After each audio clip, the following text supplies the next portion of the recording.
Amount बढ़ती चली जा रही है। जब वो सऊदी अरब के दौरे पर रवाना हुए तो $1 अरब की खबर चल रही थी। बिरादर मुल्क से आने वाली अच्छी खबर आपको देते हैं। सऊदी अरब पाकिस्तान में $5 अरब सरमायाकारी पैकेज का पहला मरहला जल्द मुकम्मल करने के लिए पुरज़्म। झूठ बोलते हुए तुम्हें शर्म आनी चाहिए। थोड़ी देर बाद खबर आई कि सऊदी अरब ने $2 अरब की इन्वेस्टमेंट कर दी। फिर खबर आई $3 अरब हो गए। फिर एक और बंदे ने खुश करने के लिए उसको $5 अरब कर दिया। इंडिया शहबाज शरीफ की मोहम्मद बिन सलमान साहब से मुलाकात को अपनी कामयाबी कह रहा है। शहबाज शरीफ ने सऊदी अरेबिया से कहा कि वो यूएन में कश्मीर के मुद्दे पर पाकिस्तान का साथ दें, जिस पर सऊदी अरेबिया ने कहा कि ये इंडिया और पाकिस्तान का मसला है। हालिया सालों के अंदर अगर आप देखें तो माजी में जो एक सपोर्ट हमें हमारे दोस्त ममालिक खास करके सऊदी अरब और अरब ममालिक की तरफ से कश्मीर के हवाले से मिलती थी, उसमें एक तब्दीली ज़रूर आई है। और उसकी सबसे बड़ी वजह यही है कि अब दुनिया जो है वो भारत को एज अ इकोनॉमिक हब देखती है। इसीलिए उनके मौक़िफ़ में भी किसी हद तक कश्मीर की अगर आप बात करें तो पहले वाला वो बात नहीं है। दिल को ना लगती है, ठा करके लगती है कुछ चीज़ ऐसी कि ये मुल्क किस तरफ जा रहा है। नमस्कार दोस्तों, आप लोगों को तो पता ही है कि इंडिया और सऊदी अरब कितना ज़्यादा जो है वो अभी क्लोज मित्र है। और पाकिस्तान पहुंचा सऊदी अरब के पास भीख मांगने के लिए कि भाई हमें कुछ जो है वो लोन दे दो, कुछ बिलियंस डॉलर हमें दे दो कि हम अपने देश को जो है चला सके। और साथ ही साथ वो वहाँ पे जाके भी भिखारी अपना जो है भीख मांगने का तरीका नहीं छोड़ता। वहाँ पे जाके वो कहता है कि आप जो है वो हमारा सपोर्ट करें यूएन में कश्मीर इशू को लेकर, हमको जो है आप सपोर्ट करें क्योंकि हम भी मुसलमान, आप भी मुसलमान देश, तो मुसलमान को मुसलमान की जो है वो मदद करनी चाहिए। और इसके बाद सऊदी अरब ने कुछ ऐसा कहा है जिससे कि आप बहुत ज्यादा हैरान हो जाएंगे। जी हाँ दोस्तों, आप लोगों को तो पता ही है सऊदी अरब जो है वो इंडिया को अभी सबसे ऊपर मानता है, यूएस से भी ऊपर मानता है। सऊदी ने कह दिया है कि ये इंडिया और आपका पर्सनल मामला है और आप जो है इसे बायलैटरल तरीके से ही सुलझाए, इसमें हम कुछ नहीं करेंगे। और हम आपको ये भी बता दें कि हम इंडिया के खिलाफ कुछ भी कदम नहीं उठाने जा रहे। कौन सी ऐसी जादू की छड़ी लेकर गए हैं कि सऊदी अरब जो $1 अरब का शुरू में मुश्किल लग रहा था वो बढ़ते बढ़ते $10 अरब से ऊपर चला गया कि इतना पैसा सऊदी अरब पाकिस्तान के अंदर लाकर खर्च कर देगा। इन लोगों का ना झूठ बोलने का एक रिकॉर्ड है पूरा। मैं आपको मिसाल देकर साबित करूंगा। अभी ये कैसे झूठ बोलते हैं, मिसाल देकर मैं आपके सामने भी सारी खबर की सूरत में रख दूंगा।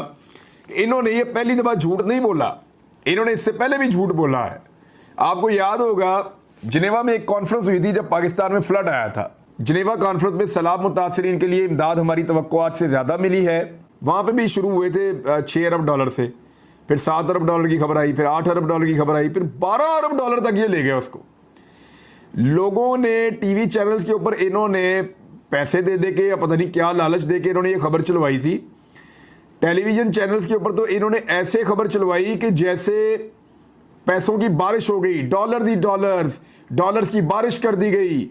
मुसलमान मुल्कों ने, जो गैर मुस्लिम मुल्क हैं उन्होंने, वर्ल्ड बैंक ने, फलां ने, इन्होंने सबके नाम लिए कि हमें बहुत पैसा मिल गया है। लेकिन एक्चुअली इनको क्या मिला वो मैं आपको बता देता हूं। 8 जनवरी 2024 को एक रिपोर्ट शाया हुई जिसमें यह कहा गया कि $10 अरब से ज़्यादा प्लज किए गए, यानी $10 अरब से ज़्यादा का वादा किया गया कि इनको मिलेंगे। और जो पैसे इनको मिले वो 5% भी नहीं थे। $10 अरब का वादा था, 5% भी इनको नहीं मिले। जो अगले 3 साल की हमारी एक्सटर्नल रिक्वायरमेंट्स हैं, कोई आप कह सकते हैं कि $22 से $25 अरब हमें इजाफी चाहिए अपने जो कर्ज हैं वो उतारने के लिए, और फिर जो करंट अकाउंट का हमारा खसारा होता है उसको पूरा करने के लिए। तो वो आप 2 ही सूरतों में कर सकते हैं, या तो आपकी बरामदात में इजाफा हो, जो ऑब्वियसली ओवरनाइट तो नहीं हो सकता। दूसरा जो उसका बेहतरीन तरीका है कि आपके मुल्क में फॉरेन इन्वेस्टमेंट हो। और तीसरा जो ऑप्शन है जो हम एक्सरसाइज कर ही रहे हैं कि फिर उस गैप को पूरा करने के लिए आप IMF से, इंटरनेशनल फाइनेंशियल इंस्टीट्यूशन से, या फिर जो हमारे दोस्त ममालिक हैं जो हम करते रहे हैं कि उनसे कर्जा लें।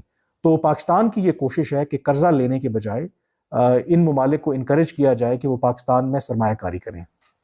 और इसके लिए आई थिंक जो SIFC का प्लेटफॉर्म भी बनाया गया था, और यही पाकिस्तान जो है वो कोशिश कर रहा है। अब ये एक बहुत बड़ा चैलेंज है, क्योंकि अगर आप इस माली साल के अंदर देखें जो अभी तक पाकिस्तान में फॉरेन डायरेक्ट इन्वेस्टमेंट हुई है वो सिर्फ $1.5 बिलियन है। 25 करोड़ का ये मुल्क है और यंग पॉपुलेशन है, और $1.5 billion is just a peanut. ये कोई बड़ी सरमायाकारी नहीं है। एक तरफ बड़े बड़े दावे किए जाते हैं कि जी हम ऑस्टेरिटी करेंगे, हम अपने एक्सपेंडिचर्स करेंगे, मुल्क के बहुत बुरे हालात हैं। अभी कैबिनेट देखें, जो भी पहले बहुत बड़ी 70 की होती थी तो हमने बड़ी छोटी कैबिनेट रखी हुई है, गाड़ियां नहीं करेंगे, एक दावे किए जाते हैं। 4 सैलरियां जो हैं ये औरंगजेब साहब ने प्राइम मिनिस्टर हाउस के स्टाफ को 4 मजीद सैलरियां, तनख्वाहें जो हैं वो दी जा रही हैं। बोनस है, ईदी, ये क्या है? बोनस समझ लें, ईदी देख लें, बादशाह है, बादशाह की मर्जी है कि लोन लेके गवर्नमेंट जो चल रही है वो बैंकों से 23% सूद दे के लोन लेती है और फिर शाह खर्चियां कर दी है और फिर हमें नचोड़ा जाता है, हमारा खून पिया जाता है और हमसे टैक्स वसूलियां की जाती है। अगले माली साल के अंदर एक ऐसे वायबल ऑप्शंस और टेंजिबल मंसूबे सऊदी अरब के सामने रखता है, और सऊदी अरब की ये $5 बिलियन की सरमायाकारी आती है, तो डेफिनेटली उससे जो पाकिस्तान की मईशत है उसको काफ़ी हद तक जो बूस्ट मिलेगा। इट ऑल डिपेंड्स कि हम जो अपने कार्ड्स हैं वो किस तरीके से खेलते हैं। तो इसलिए इस दौरे को इस तरीके से देखना जी कंप्लीटली वो नाकाम हो गया है या कोई नई कमिटमेंट नहीं आई, तो I don't look at it from this perspective. मैं पहले भी जैसे जिक्र कर चुका हूँ कि हमारे यहाँ क्योंकि सियासी तौर पर इतने तकसीम हो गए हैं कि हम हर इशू को उस लेंस के साथ देखते हैं कि जो पर्सपेक्टिव है वो हमें सूट करता है। उसमें जो इम्पोर्टेंट एक और फैक्टर है कि जो मेरी भी इत्तला है कि एक लॉन्ग ओवर ड्यू है कि सऊदी क्राउन प्रिंस मोहम्मद बिन सलमान ने जो पाकिस्तान का दौरा करना है, वो पहले भी उन्होंने करना था, मुख्तलिफ वजूहात की बिना पर जो पॉलिटिकल अनसर्टनिटी थी वो नहीं हुआ।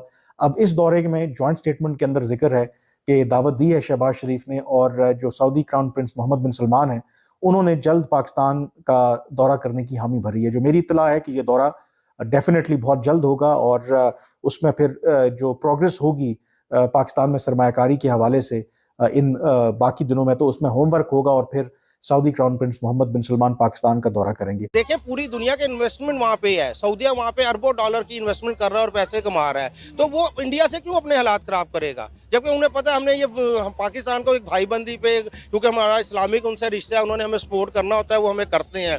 तो लेकिन वो अपनी एक इस्लामिक मोहब्बत की वजह से करते हैं, लेकिन जब 2 स्टेट आपस में डील करती हैं वो म्यूचुअल इंटरेस्ट के ऊपर करती हैं। जब तक आपका म्यूचुअल इंटरेस्ट नहीं होगा, इंडिया से उनको बेनिफिट है, वहाँ अरबों खरबों रुपए की इन्वेस्टमेंट है, वहाँ के इन्वेस्टर आते हैं, इन्वेस्ट करते हैं, पैसा कमाते हैं। तो उनकी खारजा पॉलिसीज जो हैं इंडिया की वो बहुत ज़्यादा फेवरेबल हैं, आपस में उनके आपस में रिलेशन बहुत अच्छे हैं। और दूसरी चीज़ ये कि कश्मीर का जो इशू है, मैं ये समझता हूँ कि हम लोग तो दोस्तों आप लोगों ने यार वीडियो तो देख ही लिया यार, इन पाकिस्तानियों को कुछ नहीं हो सकता। बताओ, ये हर जगह पे कटोरा लेके घूम जाते हैं और फिर इंडिया को ही जो है वो बदनाम करने के चक्कर में लगे रहते हैं। और सऊदी भाई तुम लोगों का क्यों साथ क्यों देगा सऊदी अरब, मुझे ये बताओ। तुम भिखारियों के पास है ही क्या, कुछ भी नहीं। और जहां तक बात रही कि इंडिया की, भाई तो इंडिया और सऊदी का जो रिलेशन है वो पहले से बहुत अच्छा हुआ है। आप लोगों को तो पता ही है कि यार मंदिर भी अभी जो है वो अरब कंट्रीज में खुल रहे हैं, तो बहुत बड़ी बात है, मोदी गवर्नमेंट की एक बहुत बड़ी कामयाबी मैं इसे मानता हूं। तो दोस्तों अगर ये वीडियो आप लोगों को अच्छा लगा हो तो प्लीज चैनल को सब्सक्राइब कर सकते हैं और बेल का आइकन दबा सकते हैं। तो मिलते हैं अगले वीडियो में, तब तक गुड बाय, जय हिंद, वंदे मातरम, और अपने परिवार का बहुत बहुत ख्याल रखिएगा।